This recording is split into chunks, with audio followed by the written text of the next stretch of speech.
Every Sunday, members of the Allen Temple AME Church come to hear the Word of God, and sometimes they get a side serving of politics with a biblical perspective.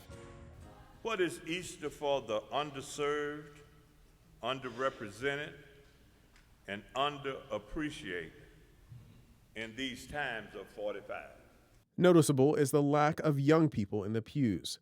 It's a trend being seen among most religions across the country. But the decline in youth participation in Black America's oldest social network has a particularly distinct impact on politics, specifically how younger Black Americans view elections and how campaigns court them.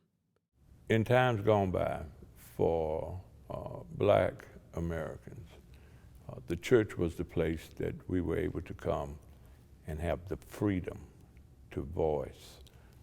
Not necessarily in worship, but in the church as a fellowshipping congregation of people.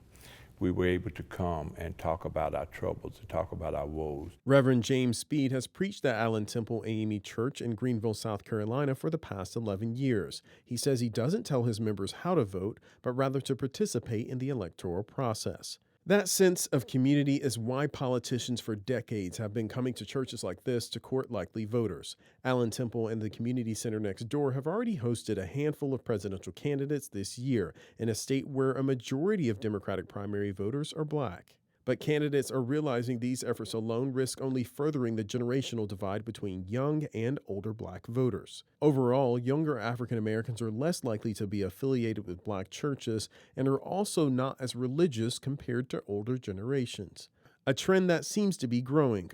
In 2007, only 12% of Black people considered themselves unaffiliated with a religion. That number for the group grew to 18%. Pew points to generational differences as the reason for this shift. 1 in 3 Black millennials, or 29%, are unaffiliated with any religion. Compare that to 16% for Generation X, 10% for baby boomers, and just 7% for those in the silent and greatest generations. We're less religious than our parents, and we're less religious than our grandparents. We embrace more of a spirituality, rather, if you will, more so than organized religion. And I would say from Reconstruction up until probably now, the Black church has been at the center of Black life, social, political, economic. And I think you see a shift that is going to play a role in the 2020 election and definitely elections in years to come. Experts say the reasons young Black people are shying away from church are varied, but civic groups, fraternal organizations, and political movements like Black Lives Matter are some of the outlets they gravitate towards in the absence of activism through the church. Presidential candidates like Senator Cory Booker have picked up on this change.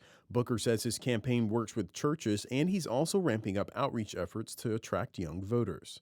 It's not either or, it's and both. And so I grew up in the church. God is at the center of my life, and I'm going to continue to use church and religious institutions as a way to talk to people, to connect with people, to communicate with people about my ideas and my spirit. And I think that's a tradition we're going to keep.